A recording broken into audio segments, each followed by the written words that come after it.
right now.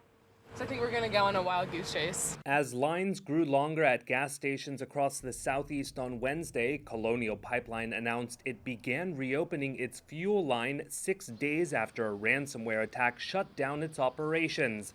Welcome news to American drivers worried as gas stations started to run out of fuel, as many ignored pleas from officials not to hoard supplies, causing shortages and panic buying. Tempers flared in Knightdale, North Carolina, when a driver looking for gas allegedly cut in front of another driver, and a shop in Tennessee that usually sells cans of gasoline said it had to stop. People were coming in and loading, trying to buy, 5 and 10 cans worth of gasoline. They're just hoarding it. And that's the worst thing that can happen.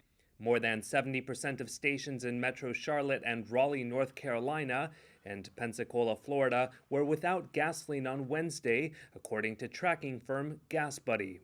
EPA Administrator Michael Reagan is pleading with drivers to only get what they need.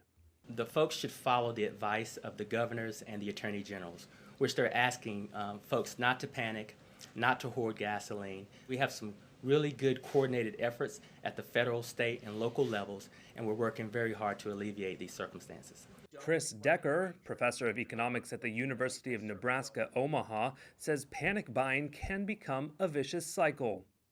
One of the worst things you can do during a lot of news events regarding shortages is engage in panic buying. We saw that last year with things like toilet paper and sanitizer. Well, that will lead to a self-fulfilling prophecy, right? You'll see those stock outages as a consequence of that elevated demand as people try to stockpile.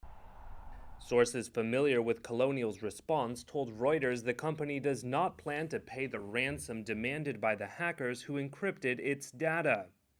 Since the pipeline shut down and the panic buying began, the American Automobile Association said the average national gasoline price rose above $3 per gallon, the highest since October 2014.